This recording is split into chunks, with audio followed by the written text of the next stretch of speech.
A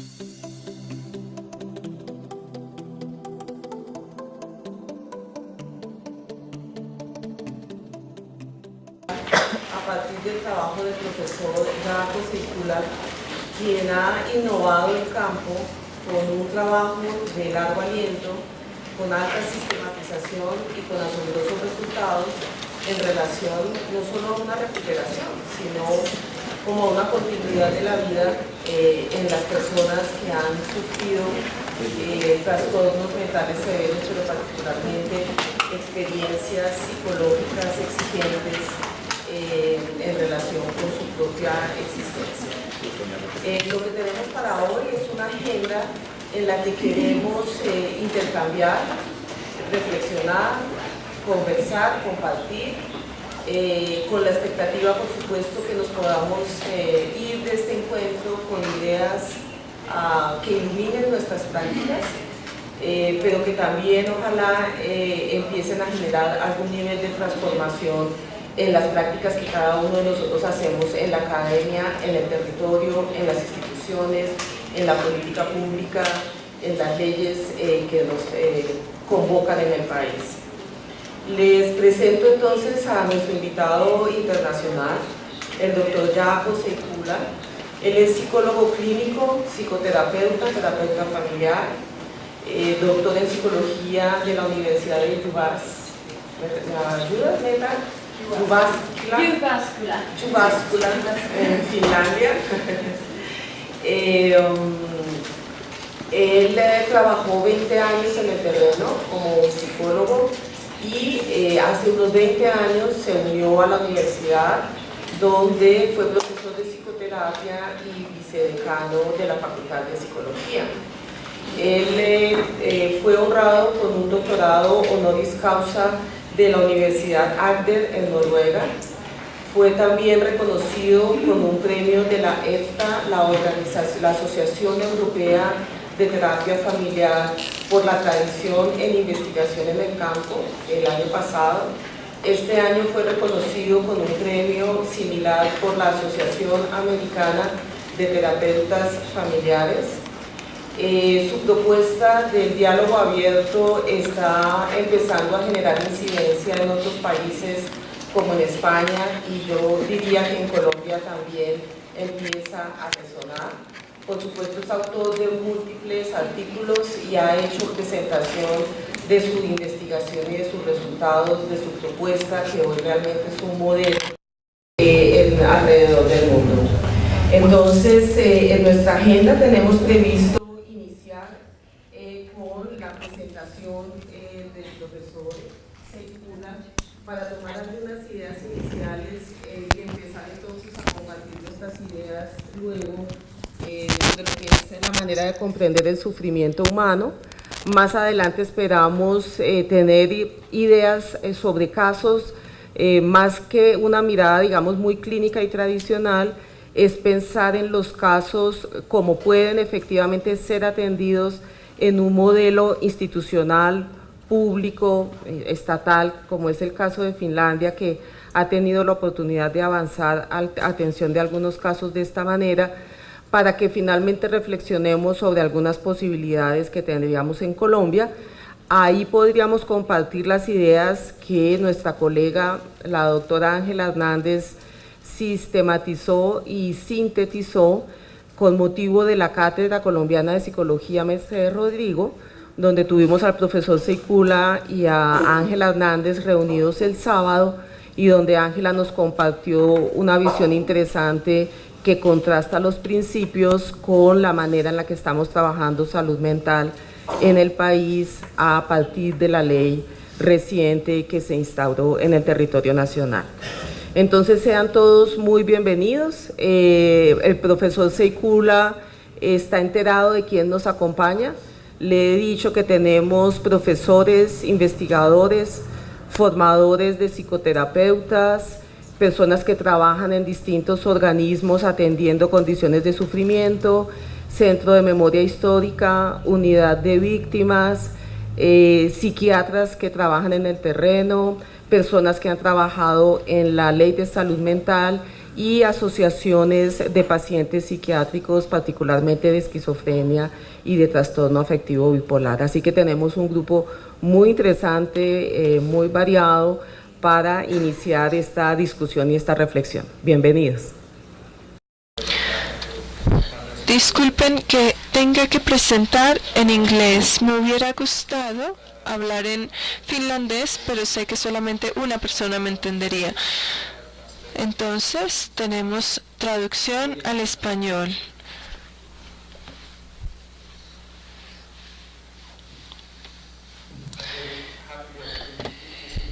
Estoy muy contento porque me han invitado a este lugar y me gusta y me place saber que hay interés en Colombia por las experiencias que hemos tenido en la reorganización del cuidado psiquiátrico en un sitio en Finlandia. Aquí en esta parte, en el norte de Finlandia, hace 30 años. Y posteriormente se ha aplicado en muchos países. De hecho, en este momento hay un gran interés en diferentes países por la aplicación de las experiencias que hemos tenido. Entonces, el enfoque que llamamos diálogo abierto, Open Dialogue, se ha visto en el occidente de Lapland, que es una provincia muy pequeña en Finlandia, y tenemos una experiencia de 30 años, y de cierta forma hemos verificado que es posible dentro de la psiquiatría crear una nueva tradición, basada no solamente en la observación del individuo y de los síntomas del individuo, no solamente pensando que un tratamiento se basa en poder remover o eliminar los síntomas, sino también tomando en cuenta la familia, con frecuencia la red social amplia también, organizando el sistema de tal forma que podemos encontrarnos con las personas en crisis inmediatamente después de generar un contacto. En mi presentación describo por lo menos las ideas básicas, pero comienzo con un ejemplo de lo que es o son las ideas que se han aplicado en diferentes lugares. Hace 2 semanas recibí una carta de parte de un médico que trabaja en Barcelona, en España, y él escribió sobre sus experiencias, describiendo que estaba trabajando con un equipo que de hecho conocí en un seminario en Madrid, en España, y en la mesa cenando estuvimos hablando de posibles aplicaciones en su propio contexto. Él está a cargo de una clínica cerca de Barcelona y en esta carta describe que de hecho empezaron a adoptar la idea del diálogo abierto. Pero él escribe aquí que empezamos a trabajar con el diálogo abierto, con estas ideas. Y con algunos casos. Él describía a una joven que hace poco sufrió su primer episodio psicótico. El equipo está conformado por enfermeros, trabajadores o gestores sociales, el médico o el psiquiatra. Esta es básicamente la idea del diálogo abierto, que siempre trabajamos en equipo e intentamos evitar trabajar solamente con el individuo. Han tenido 20 reuniones de tratamiento con esa paciente en particular, su familia y algunos amigos, y los resultados son impresionantes. Dejó de tomar antipsicóticos en 4 meses, encontró un nuevo empleo en 3 meses, obtuvo su licencia de conducción y hace poco empezó a estudiar en la universidad, esta paciente. Y yo escucho este tipo de historias. Hay un proyecto muy grande en Italia, en 8 provincias diferentes que han adoptado esta idea y también se están capacitando el personal. La mayoría de los que participan son psiquiatras que están a cargo de este problema y dicen lo mismo. Por ejemplo, hay un médico que dice que está funcionando. Entonces, esto quiere decir que es muy sorprendente y sabemos y vemos que podemos adaptar este punto de vista dialéctico en el sistema. Si esto ocurre, nos puede llevar a tener nuevas experiencias cuando tratamos con estas personas y la mayoría de los que sufren de salud mental. Y nosotros llevamos 30 años trabajando de esta manera. He hecho mucha investigación y la investigación siempre nos muestra buenos resultados, aunque siempre hay desafíos que necesitamos trabajar. Este diálogo abierto realmente inició en la parte occidental de Lapland. De hecho, ahora mismo hay muchos tipos de adaptaciones con base en los diferentes sistemas de cuidado y los diferentes sistemas de organización y administración que varía de país a país. En Finlandia somos realmente afortunados porque tenemos una tradición muy larga de interés en psicoterapia individual, en esquizofrenia y en la mayoría de los problemas de salud mental. Debemos mencionar una persona, un profesor en psiquiatría, Yrjö Alinen, quien con su equipo comenzó un enfoque, una aproximación que llamamos adaptada a las necesidades, Need Adopted. Empezaron a tener psicoterapia individual en el sector público y estos servicios en los 1960s. Luego se dieron cuenta rápidamente que no era suficiente reunirse con el individuo, sino que tenemos que incluir a la familia. Es una necesidad. Desde los 70s empezaron a aplicar las ideas de terapia familiar sistémica en combinación con el trabajo en familia, y a finales de los 70s llegaron a la idea de llamar esta aproximación la aproximación adaptada a las necesidades, refiriéndose a la idea de la respuesta del tratamiento y que se debe adaptar a las necesidades únicas de cada cliente. Por supuesto que es una conclusión muy importante para nosotros, quienes vivimos en esta zona de medicina con base en las evidencias, porque ahora mismo hay un énfasis fuerte en la idea de necesitar un diagnóstico exacto y que se debe organizar el tratamiento con base en el diagnóstico. Si conocemos el diagnóstico, conocemos el tratamiento, pero de hecho la conclusión del equipo de Yrjö es que de cierta forma es lo opuesto, porque dicen que no es suficiente conocer el diagnóstico, sino que realmente necesitamos saber cómo ser conscientes de las necesidades únicas de cada cliente y de cada persona y paciente, y por supuesto los mejores métodos para ayudar a estas personas. Entonces la idea de crear diferentes métodos de cuidado, la idea básica en general de esta aproximación con base en las necesidades, esto es parte de la tradición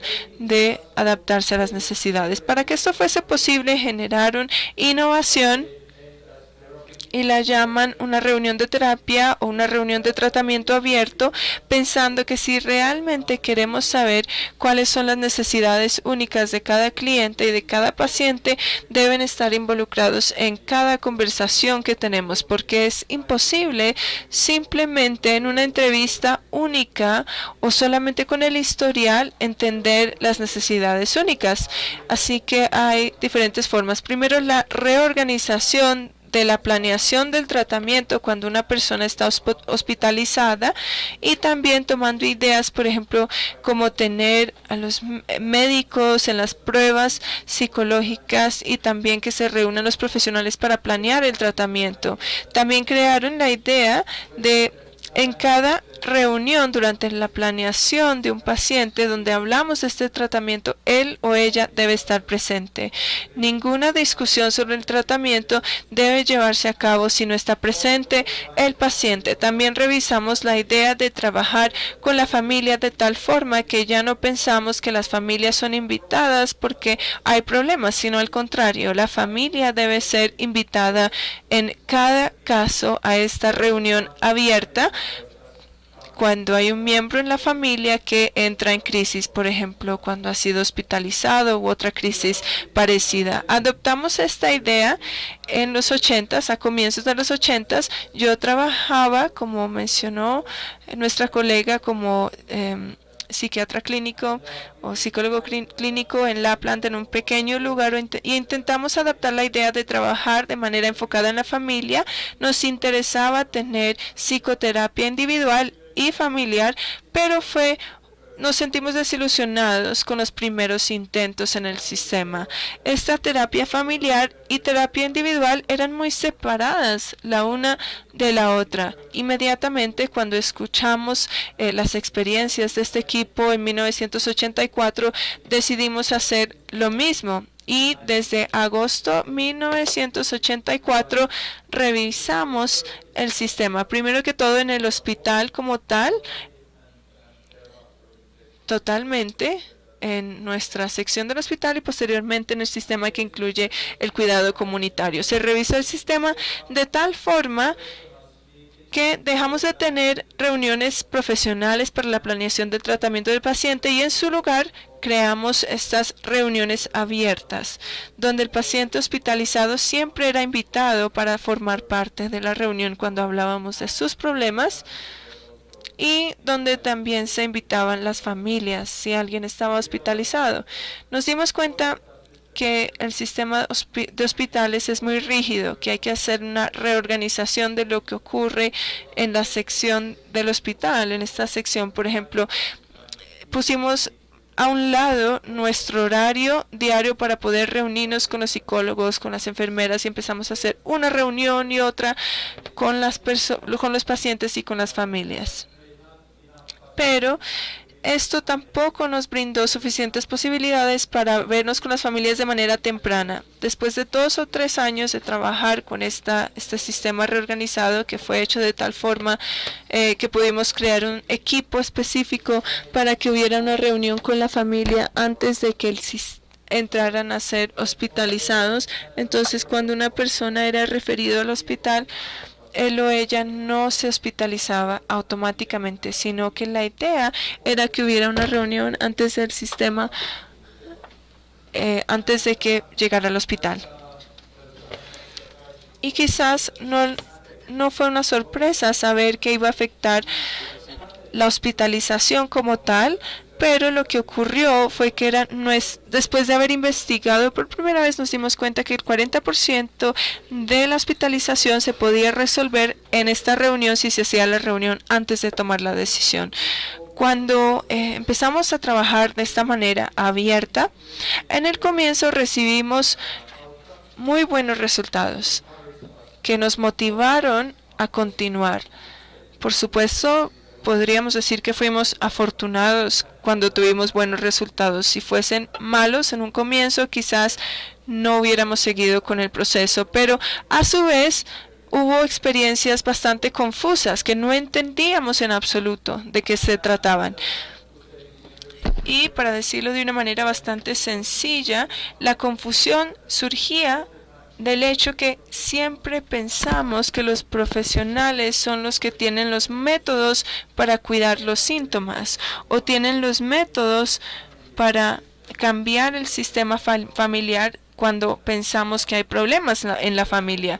Pero la idea o el marco del tratamiento cambió muchísimo, era muy diferente porque creamos reuniones abiertas en las que participaba el paciente desde el comienzo y en las que también se invitaban a los familiares. Las familias ya no estaban interesadas en ser, digamos, el objetivo de la terapia, las intervenciones familiares terapéuticas, pero sí tenían mucho que decir acerca de cómo debe recibir el tratamiento el paciente y cómo afectaría a la familia. En este tipo de confusión nos dimos cuenta que necesitamos nueva educación para todos. Y en ese momento decidimos que todos los clínicos que trabajaban en el sistema, por ejemplo las enfermeras, los gestores sociales, los médicos, psicólogos, necesitaban 3 años de capacitación. En este momento lo llamamos capacitación de terapia familiar porque se especializan los psicoterapeutas en Finlandia en este segmento. A su vez, creamos una idea de que es un nuevo proceso. No hay textos o libros al respecto, no hay descripciones de esto, entonces necesitamos más conocimiento del tema para saber si nuestros intentos son productivos y también conocer los fracasos, conocer los problemas. De esa manera creamos la idea de tener que investigar y estudiar en todo momento esta aproximación. Entonces, ambos elementos se incluyen. Perdón, no nos está llegando el sonido. No nos está llegando el sonido.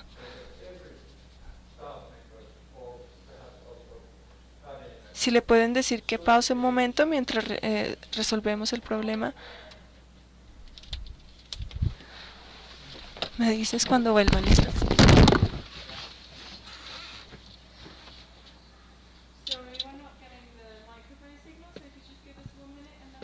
Can you? Yeah, ready. Yeah. Okay.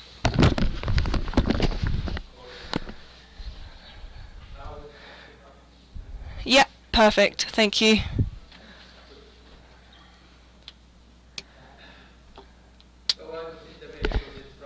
Bien, estaba describiendo el hecho que empezamos a investigar esta idea y ambos elementos son adicionales a la práctica clínica. Hay unos lineamientos sencillos para la práctica para que todos puedan llevarlo a cabo.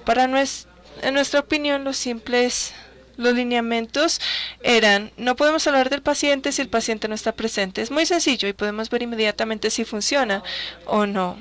Permite tomar decisiones que involucran a la familia solamente si la familia está presente. O sea, es muy sencillo. La segunda idea grande era que queríamos enfocarnos muchísimo en el trabajo en equipo, para que no hubiese, digamos, una admisión individual. Y muchos hacen pruebas para el cliente, así que todo comenzó a hacerse de esta manera de trabajo en equipo. Después de los resultados iniciales, donde nos dimos cuenta que el 40% de las hospitalizaciones se pueden resolver si hacemos la reunión en la fase temprana, antes de tomar la decisión de admitirlos o no. Nos dimos cuenta que teníamos que reorganizar este sistema de asistencia. Finlandia está dividida en 21 distritos de ayuda especial. Esto quiere decir que cada uno de los distritos son responsables en su totalidad por su salud especial, más específicamente la parte psicológica y psiquiátrica. El occidente de Lapland es un distrito, es el más pequeño, pero sigue teniendo la responsabilidad integral de todos sus servicios. Dentro de la psiquiatría reordenamos el sistema, cambiando las camillas del hospital, que en ese momento eran más o menos 300. Hubo una reducción a 60. Y en lugar de tener crisis móviles en los equipos, con la idea de, digamos, si hay una admisión o si hay una crisis, este equipo llega al hogar a encontrarse con el cliente, con la familia, si ellos quieren hacerlo. Si no lo quieren, entonces por supuesto que se reúnen en la clínica. Después de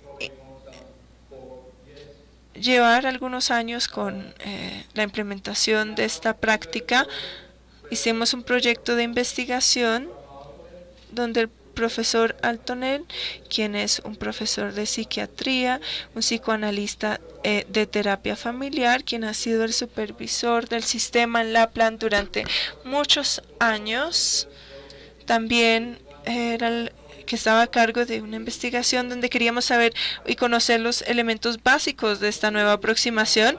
Lo que hicimos fue analizar 3.000 archivos o historiales de pacientes, seleccionando 300 pacientes que tenían problemas psicóticos por primera vez y quienes recibían tratamiento desde el 85 hasta el 1994. Y comparamos el sistema antiguo, donde las personas eran hospitalizadas a raíz de la psicosis, y cómo era diferente al nuevo sistema, donde vemos equipos de intervención en crisis cuando llegan al hogar y solo entran al hospital si hay necesidad específica.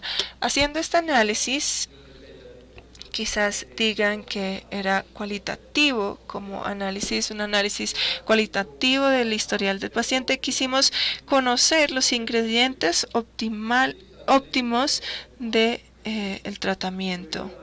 Y nos dimos cuenta que un tratamiento óptimo incluye la idea de ayudar de manera inmediata. Hay una reunión inmediata 24 horas después de establecer contacto cuando hay una crisis.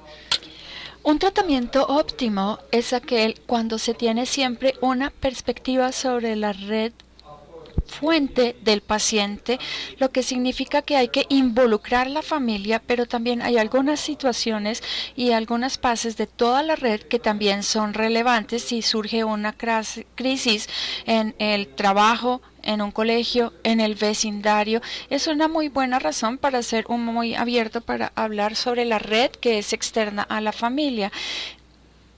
Bueno, un tratamiento óptimo es aquel que es flexible, que integra los diferentes métodos de tratamientos bajo este método único con cada paciente, lo cual es muy importante. Diálogo abierto no es solamente un método de tratamiento, es cómo se organizan todos los métodos que ustedes tienen.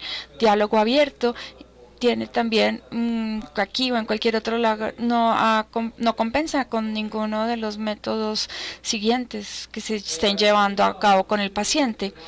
Bueno, óptimamente es la responsabilidad del personal. ¿Qué significa? Si hay alguien que ha sido contactado, tienen la responsabilidad de organizar una reunión y hablar con la familia, decirle que esto no es solo nuestro, que hay que hacer un contacto con otros servicios, con las clínicas, para de esta forma garantizar el ciclo de continuidad en el servicio a través de todos los sistemas de atención.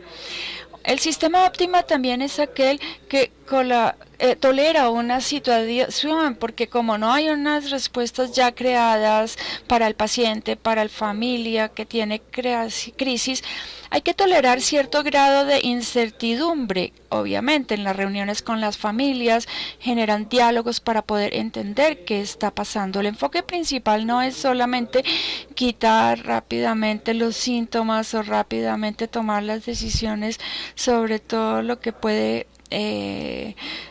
cómo generar estos diálogos rápidamente con la comunidad, con otras partes para poder tener un entendimiento mejor de la vida de esta persona. Esto incluye algunos de estos, algunos son inmediatos. Usted de pronto también decir que esto es una perspectiva de tipo de crisis en el sistema. Para mí, básicamente, yo pienso que los servicios tienen que organizarse con un servicio para crisis, diferente a lo que conocemos en nuestra sociedad. Básicamente, en una familia es una conversación monológica durante mucho tiempo que se puede llevar por mucho tiempo. De pronto las familias estaban preocupadas por los síntomas de su hija. La hija es aislada, no se reúne más con sus amigos, tiene problemas de pronto de sueño. Los padres están notando, a pesar de que no haya alguien en la habitación, hay un cambio y de pronto no duerme y al otro día tiene una mejor síntoma, pero no es constante. Pueden de pronto decidir que tienen que contactar un servicio de crisis o un especialista. Y esta es una situación bastante paradójica, porque usted está en un punto sin salida. No hay ninguna otra salida sino solicitar ayuda. Y de un momento a otro todo es abierto, pero cuando ya todo está abierto, requiere 1 o 2 días. Solamente son personas. ¿Y qué vamos a hacer con nuestra hija?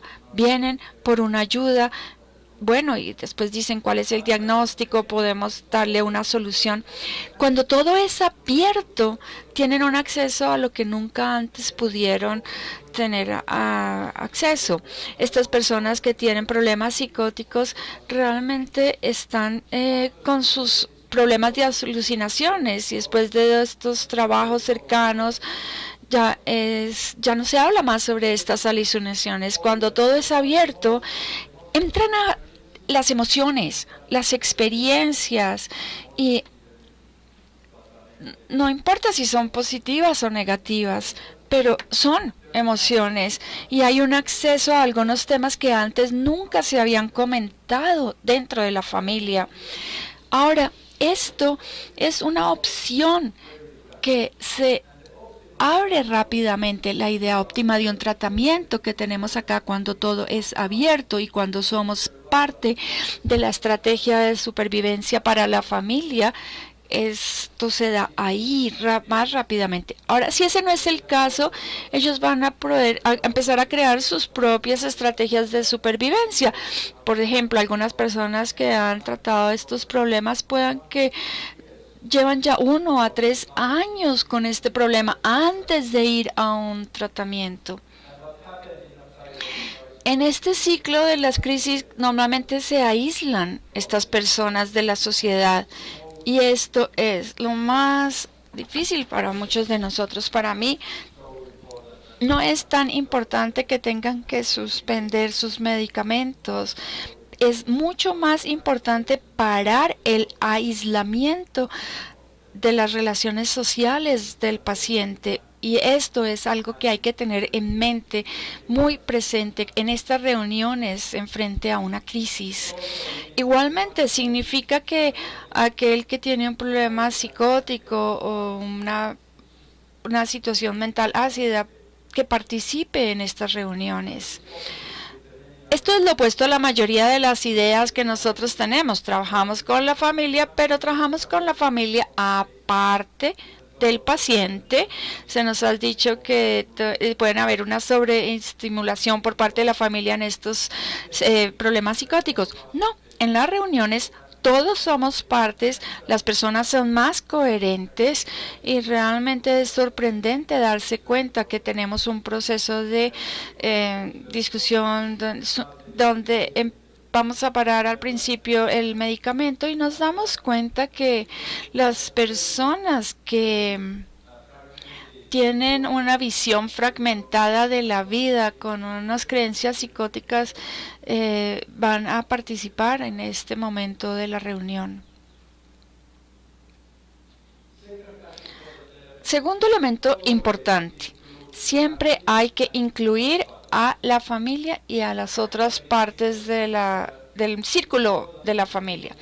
Es importante hacer esto antes de hacer las sesiones individuales.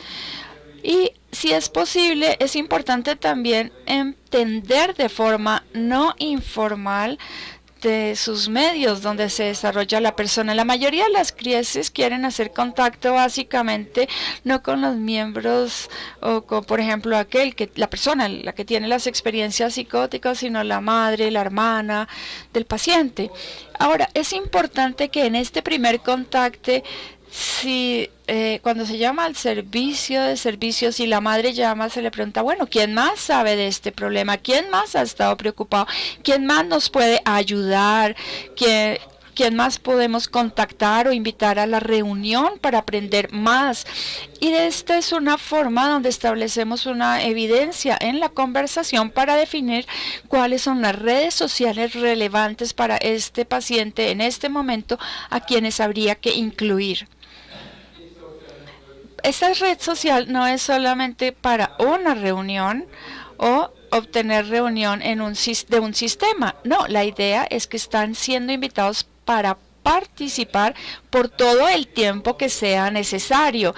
También muchas personas se contactan con otros servicios y esto ha sido igualmente importante, que otros servicios sean parte de estas sesiones o encuentros para poder aprender mucho más de las crisis y entender un poco la vida del paciente desde puntos de vista diferentes. Obviamente, casi nunca podemos invitar a todas las personas que quisiéramos, pero es importante validar quiénes son más importantes, discutir quiénes pueden ir o qué dicen si vienen y de pronto poder proponer contactar a estos otros miembros que son importantes para que asistan a nuestros encuentros. De pronto podría ser en los siguientes encuentros. Ahora no hay una idea ya creada de quiénes y cuántos deben estar presentes. Pero siempre la idea, como ya dije, es definir la familia automáticamente, pero incluir a otros miembros también. La idea de trabajar de pronto en algunos casos en América del Sur es excepcional la forma en que las personas trabajan, porque aquí para ustedes la familia no es solamente la mamá, papá, hijos. No, ellos tienen un gran círculo familiar aquí en Latinoamérica que es claro entender para ustedes como terapistas, y eso es fascinante porque hay unos recursos de recuperación que surgen de la interrelación con los otros miembros familiares. La responsabilidad y la continuidad psicológica también son asuntos importantes, pero básicamente son locales en cómo se va a organizar el sistema para generar la posibilidad de que esté disponible para el paciente, y obviamente en cada país es diferente. Para nosotros, cuando empezamos a generar esta idea, nos dimos cuenta que las personas están mucho más referidas de un lugar al otro, y en estas etapas reciben varias invitaciones a contactar otros terapistas, y de pronto las familiares nunca tienen contacto con estos especialistas. Bueno, no es la mejor situación, es una mala situación. Siempre a cualquiera que se le contacte es responsable de organizar la primera reunión. Durante esa primera reunión se define qué es lo mejor para el cuidado en este sistema, y en muchas ocasiones lo mejor incluye profesionales diferentes de autoridades diferentes, porque algunas crisis severas son crisis que no solo tienen problemas psicóticos únicamente o problemas mentales únicamente. No, estos combinan diferentes dificultades, por lo cual es muy importante, si es posible, que integremos los diferentes servicios para poder, aquella, por ejemplo, que está la enfermera en la clínica, de pronto enviar a la terapista, o adicciones, o invertir a la trabajadora social de la Oficina de Servicios Sociales, involucrar a todas las diferentes partes interesadas y algunos pocos psiquiatras realmente, porque esto nosotros hemos aprendido del personal cuál es el trabajo integral de los grupos y quién es responsable del sistema, pero siempre se consulta al psiquiatra, el psiquiatra participa en la reunión, pero realmente los encuentros están llevados a cabo por diferentes profesionales y no psiquiatras.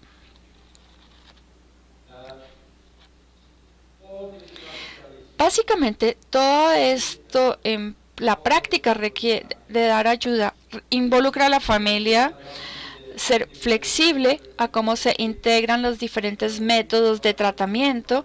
Actualmente, la opción en que nosotros nos responsabilizamos de trabajar, incluir diferentes profesionales, a diferentes autoridades y trabajar como un grupo compuesto por diferentes profesionales de diferentes unidades. Ellos van a generar una seguridad a la familia, pero igualmente es una idea de aumentar la seguridad, porque ellos realmente pueden pasar por este nuevo periodo de innovación en una forma productiva con unas nuevas ideas, lo que requiere, y hago un gran énfasis en la generación del diálogo, este diálogo en este tratamiento, para decir que nosotros estamos acá para poder entender lo que está pasando, algo nuevo. La primera idea de la reunión no es enfocarnos en los síntomas del paciente, no es el objetivo de pronto tener una intervención terapéutica familiar. No, es, ¿cómo lo podríamos decir? Estamos acá para generar nuevas palabras, nuevos lenguajes para las experiencias, y esta palabra puede llevar a surgir a los síntomas ansiedad, depresión, alucinaciones o cualquiera que sea, e incluso en un comportamiento como la violencia. Todo esto en la ciencia para manejar las experiencias, entender con las palabras. Ese es el objetivo de estos encuentros. Y nosotros estimamos, el profesional es un miembro importante a lo que normalmente estamos acostumbrados. No es una forma sistémica de ir a una terapia. El objetivo es tener el correcto tipo de entrevistas y después, a partir de estas entrevistas, cambiar cómo los miembros de la familia se miran unos a otros. Ahora, el diálogo trabaja en una forma muy diferente y quisiera hacer énfasis en esto. Es muy diferente. Ya no estamos interesados en la entrevista correcta, en hacer preguntas para una respuesta. No. ¿Cómo va a responder? ¿Cómo estamos reconociendo en esa respuesta algo más? Tenemos varios libros escritos con Eric Johnson. El último es uno excelente traducido a español también, donde tiene una cita diciendo el diálogo para aceptar al otro sin ninguna condición. Esa es la idea, aceptar a los otros sin condiciones. Es un desafío. ¿Cómo podemos aceptar a quien está hablando de forma psicótica que esa es su forma de ver el mundo? Pero esa es la idea. Seguimos su historia, esperamos, damos su momento. Si lo entiendo correctamente, cuando usted dice que tiene un control, ¿puede ayudarme a entender cómo pasó? ¿Cuándo empezó? Y así sucesivamente. Realmente todos estos puntos surgen cuando alguien empieza a hablar de forma psicótica. Son importantes porque en ese momento de pronto está manejando o sufriendo con experiencias esenciales que no habían sido convertidas en palabras, y esto es algo que de pronto pueda estar relacionado con su situación. Vamos entonces ahora a hablar más sobre el diálogo y cómo manejarlo. Generalmente yo ya les he mostrado algunas de las ideas y lo que hemos tenido, los estudios que hemos tenido y los resultados. ¿Qué ha pasado con los primeros pacientes psicóticos? En este estudio fue el primero que fue en un estudio en el sistema de tratamiento integrado nacional en Finlandia, donde tuvimos su información. El objetivo era aumentar el tratamiento fuera del hospital y el segundo objetivo era de pronto como no empezar directamente desde el inicio con medicamentos, sino de pronto esperar, ver si de pronto este tipo de intervención social era útil y de pronto solamente después definir cuál era el medicamento para este tipo de enfermedad se requería. Entonces era como de pronto darles una ayuda más de medicamento para la psicosis, sino para dormir u otro tipo de ayudas. La persona que decidieron continuar con nuestro proceso de investigación fue de 5 años en Laponia y teníamos un estudio con 80 personas y al hacerle el seguimiento encontramos que durante estos 5 años se requería en medicamento, pero al inicio solamente el 35% estaban usando estos medicamentos antipsicóticos y la mayoría de ellos suspendieron. El 81, los resultados, el 81 no continúan con los síntomas psicóticos y el 81% están volviendo a su empleo completa, empleados o trabajando en forma completa. Aquí tengo otro estudio que no es un estudio de comparación, es un estudio que se hizo en Estocolmo, básicamente con el mismo tipo de científico, y la idea era que estos países que estaban hospitalizados y estaban la mayoría medicados, 93%, y esto es lo más dramático. Miren, esta es la diferencia. En muchos estudios, 62 a 70% de las personas con problemas psicóticos pueden tener un retiro, un pensionamiento, un retiro después de 2 años de contacto. Pero acá, en este momento, fue solamente 50 porque no pudimos contactar la mayoría porque ya están trabajando en otro lado, pero es 19%. Básicamente son resultados donde podemos ver cómo los profesores de psiquiatría han escrito varios ensayos, varios papers. Hemos excluido a los pacientes críticos, pero básicamente esto fue solamente para el 20% de las familias que no querían ir a las reuniones, cuando reportamos que el 99% habían participado en el tratamiento. Pero bueno, es importante que también replicamos este estudio años después, en el 2003, básicamente con estos resultados que muy similares. 84 retornaron a sus empleos 100%, y es algo muy importante, un cambio en la sociedad, porque nos dimos cuenta de que hay muy pocos pacientes nuevos con esquizofrenia. El 33 nuevos pacientes con esquizofrenia de una población, y entre 1985 a 2015 bajó a 2 a 3 pacientes. La idea aquí es explicar no solo el antecedente, es el fenómeno tan interesante que podemos acá. La incidencia declinó 90% en este punto desde que se implementó este servicio de intervención a las crisis, y también ellos ya en pocas semanas declinaron en vez de esperar a 1 o 2 años antes.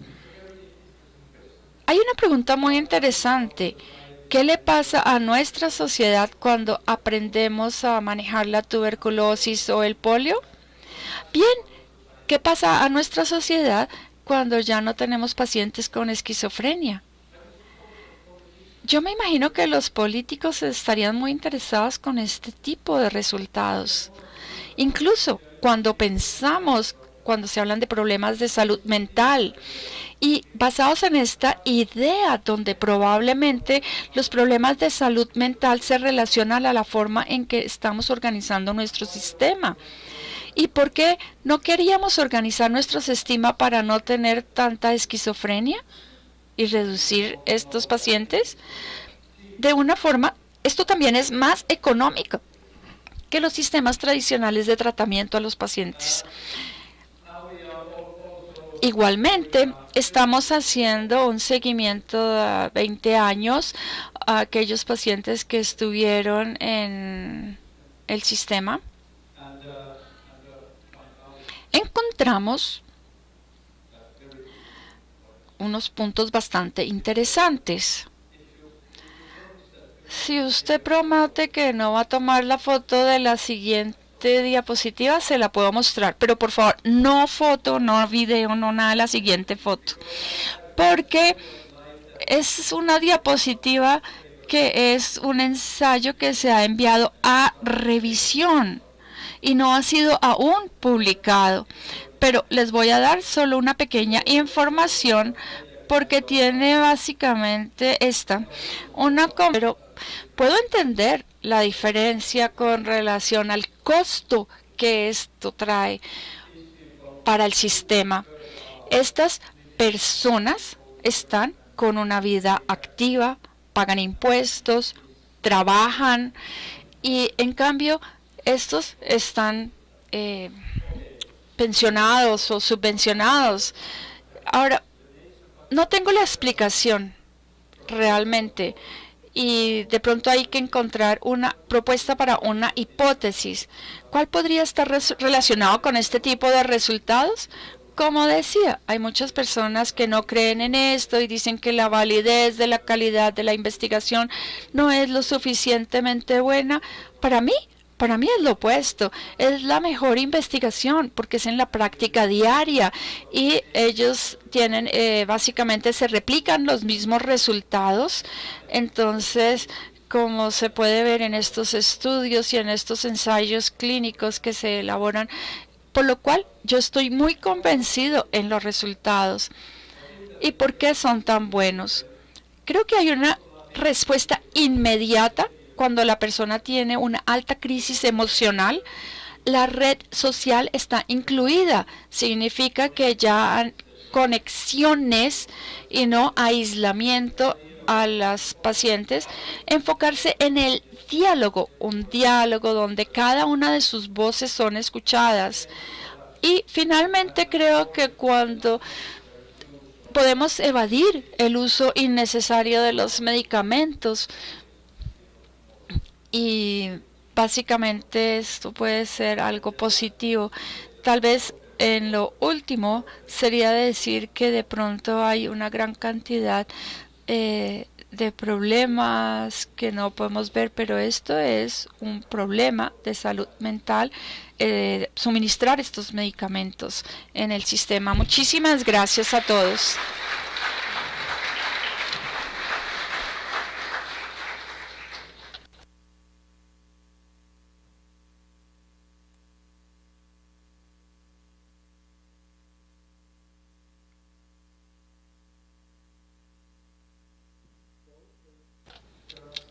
Bueno, no sé, ¿tienen preguntas o tienen algún comentario o algo? ¿Quisieran decir algo?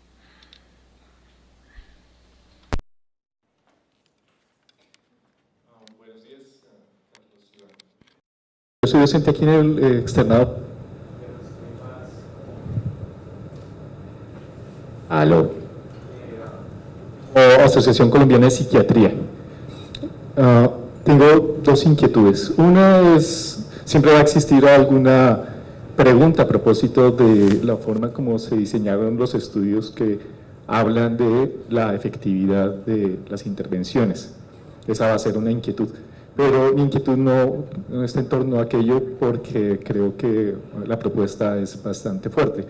Es más, quizás, y algunos colegas están aquí de los servicios de salud, que tanto nuestro modelo de atención en tanto aseguramiento y privatización realmente es permeable a una propuesta de estas características, de tal forma que se pueda gestionar económicamente. O sea, no tengo inquietudes con respecto a la fortaleza del modelo, básicamente, o cómo se puede sustentar en términos de esa mirada muy economicista que existe actualmente en el campo de la salud. Esa es una inquietud.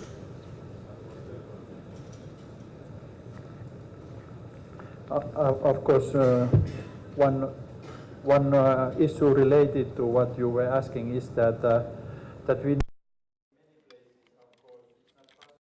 Puesto no es posible hacer en la forma que nosotros sí pudimos hacerlo en Laponia, introduciéndolo, pero en muchos lugares estas ideas se han llevado a la práctica con unas especialidades, por ejemplo, enfocados en una población especial. Por ejemplo, pacientes psicóticos, y la forma en que ellos lo han hecho es con unos estudios que realmente muestran costo-beneficio. Este estudio se usó en una parte de Finlandia que no están organizados no estaban antes organizados en diálogo abierto, pero tuvieron una consulta diciendo que es muchísimo menos costoso en comparación al sistema utilizado tradicionalmente. Bien, este sistema financiero es público y no es un sistema de seguros. Y, por ejemplo, internamente han tratado de encontrar donde podemos ver. En Alemania es diferente porque ellos sí tienen un sistema con seguros, pero hay que hacer algunos estudios financieros para hacer un análisis costo-beneficio, básicamente. Ahora, es sorprendente porque como se ha organizado en la legislación, donde todo está basado en un sistema de seguros en Alemania, está basado en las políticas, y hay otro proceso de investigación que se está llevando a cabo en el Reino Unido, donde no es un sistema de seguros, sino el tipo de financiamiento público. Como ven, hay diferencias y diferentes aplicaciones.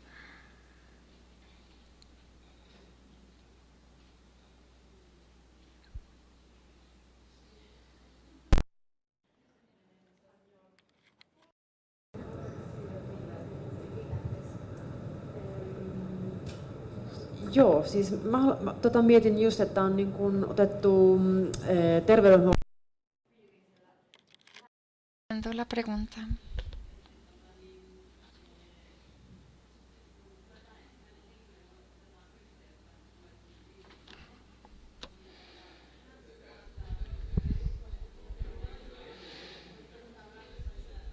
Pero no me llega el sonido, que se ponga el micrófono.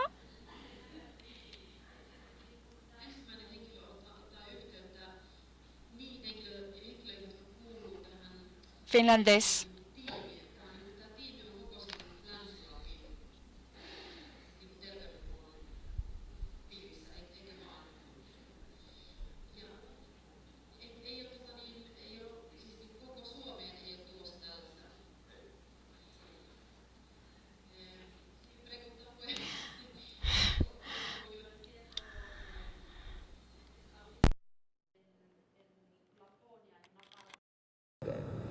Dentro del sistema de salud. Entonces, en situaciones de crisis contactan una persona psicóloga y entonces esta persona ya tiene su red de otras personas como trabajadores sociales o otras personas clínicas. Y quería saber si aplican en otras partes en Finlandia ese mismo sistema en su red de salud y no, que únicamente existe en Laponia. It is not applied in Finland as does, but the de salud en general es bastante diferente. Por ejemplo, en Finlandia hay algunos sistemas que no están presentes en todo el país. Hay algunos sistemas de crisis que están en los distritos de salud de una forma u otra. Y en segundo lugar, la idea de las reuniones abiertas o diálogos abiertos está organizada en todos los sectores. No está enfocado solamente en el forma psicológico de hablar, sino de pronto en la forma de cómo todas las personas son más participativas, incluso en la psicología tradicional o psiquiatría también.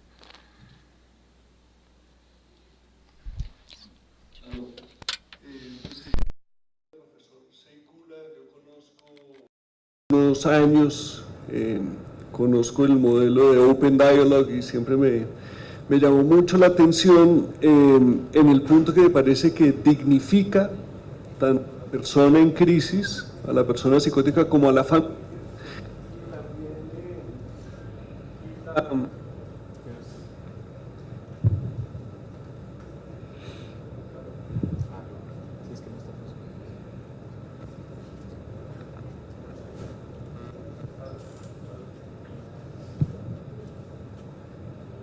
No está. A veces no.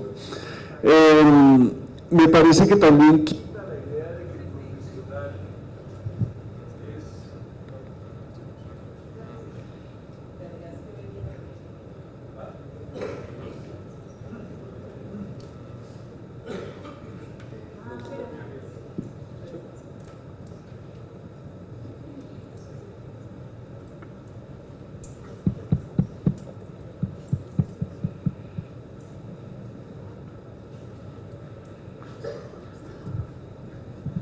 perdón, subo acá, quita la idea también de que el profesional y el equipo son como unos grandes sabios y que realmente saben lo que le pasa al paciente, cuando yo creo que es un paso muy importante de los profesionales de salud mental reconocer también lo que no sabemos y reconocer que tanto el paciente como la familia tienen un saber sobre lo que le pasa a ese paciente que posiblemente no lo han dicho y que es muy importante recoger eso.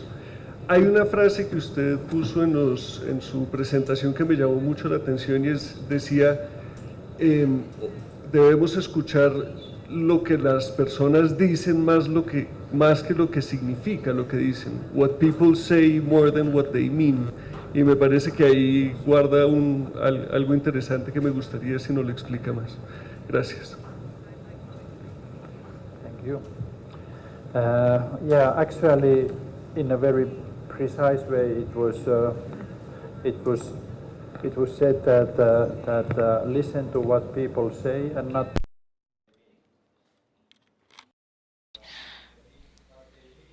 Y lo que quieren decir normalmente viene de nosotros. Nosotros le damos el sentido a lo que dicen las personas y en gran parte se basa en nuestro conocimiento profesional.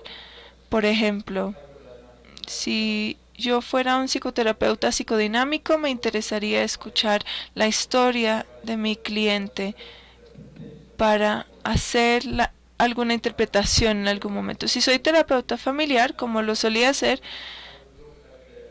observaría las interacciones y el estilo de interacción de su familia, no me enfocaría tanto en lo que dicen como tal. Pero había un terapeuta familiar estadounidense, Harry Holistia, quien en su momento fue el primero que utilizó terapia dialóxica. La idea era que cuando escuchamos concretamente las palabras, ya no nos enfocamos en nuestro significado, el sentido que le damos al comportamiento. Empezamos a crear una historia con base en el cliente. De manera muy concreta, cuando yo me siento en una reunión, yo repito lo que dicen las personas. De hecho, no hago tantas preguntas ahora. Usted dijo que usted tuvo un pensamiento, puede decir algo más al respecto, y es una manera de estar en esta posición, escuchar lo que dicen y no tanto lo que quieren decir. En psiquiatría tenemos la idea de lo orientado a la realidad. Debemos decirle a el paciente que esta es una enfermedad psicótica, y no es real, pero esto sí es real, por ejemplo. Y a veces es lo opuesto. Hay que tomarlo muy en serio, que sea muy real para las personas.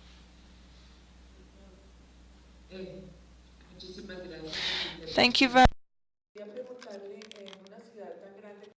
tan cosmopolita y con un sistema de salud tan difícil de llegar a la comunidad, como organizaciones de personas con esquizofrenia y sus familias, que nosotros estamos totalmente de acuerdo con esto.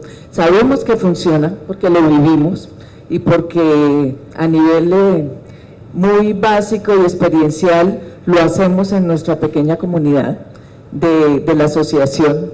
Entendernos primero que tratar de ir a la parte de enfermedad.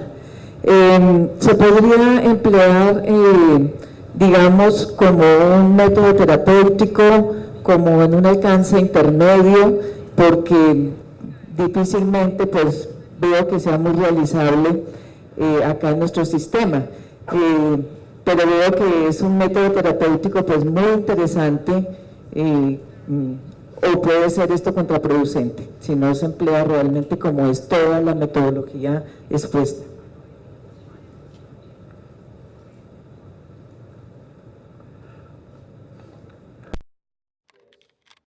Y tenemos muchas experiencias en las que hemos aplicado solamente unas partes sin hacer un reordenamiento del sistema completo.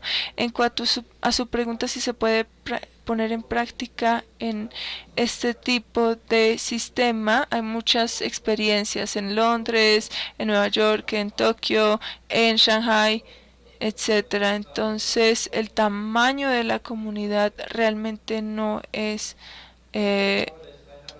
tan importante. Ahora mismo tengo mucha experiencia trabajando con personas que han tenido problemas psicóticos durante mucho tiempo, y cuando empezamos a aplicar este tipo de idea hemos visto buenos cambios. Cuando seguimos esta idea, por supuesto que es importante incluir la red social, la familia, siendo flexibles, adaptando diferentes métodos y siendo responsables todo el tiempo por que haya continuación y generar diálogo. Estos cambios pueden ocurrir en una situación crónica de largo plazo también. Se escucha muy mal ese micrófono.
Myself, I've not been involved in those situations, but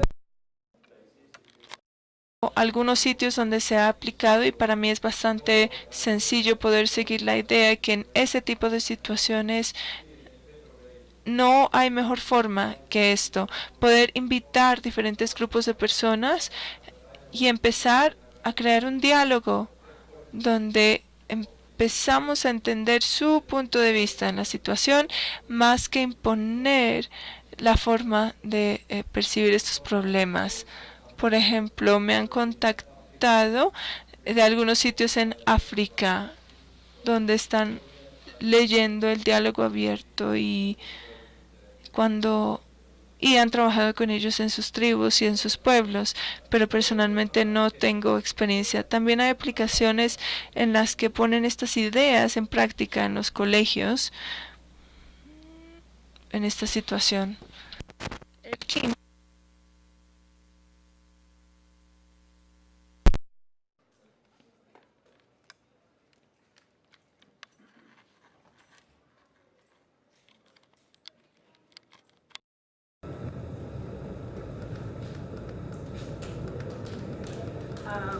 Buenos días, gracias por estar acá y compartir su experiencia. Quería preguntar, bueno, hay muchas preguntas, pero en la forma como usted explicó cómo funciona el diálogo abierto, mencionaba usted que la primera persona que en situación de crisis contactan el equipo de profesionales está en la responsabilidad de citar a una reunión. Y luego que van, digamos, entendí yo, escalando invitación a otros actores de la red de la persona. Me preguntaba si hay algún espacio diferenciado para estas otras personas a los que se les invita para que ellos, no sé, comprendan de qué se trata este espacio, o simplemente la persona llega y el equipo recibe a la persona como llegue, digo la persona de la red, sin que necesariamente la persona haya tenido una reunión anterior para saber de qué se trata esta invitación. Eso.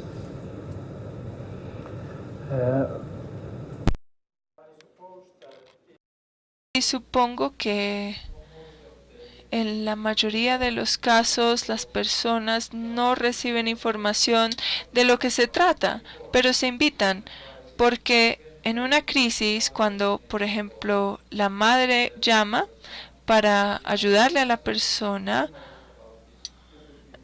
nos preguntamos quién sabe, quién va a estar presente y le preguntamos a quién le gustaría invitar. También el miembro de la familia con frecuencia quiere invitar a otras personas. Entonces no tenemos contacto con la otra parte de la red social antes de reunirnos en la reunión como tal. Tal vez al comienzo de la reunión podemos dar unas palabras. Estamos aquí para hablar y es un gusto escuchar sus ideas al respecto, pero eso es todo. En preparación, no hay más preparación. Ok.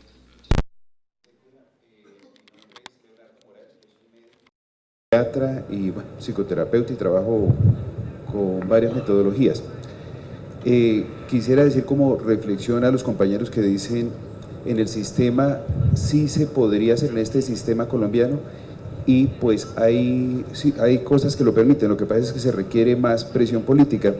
Por una resolución que se llama 5592 de 2015, las personas tienen derecho a 60 intervenciones individuales y 60 intervenciones de familia o de comunidad.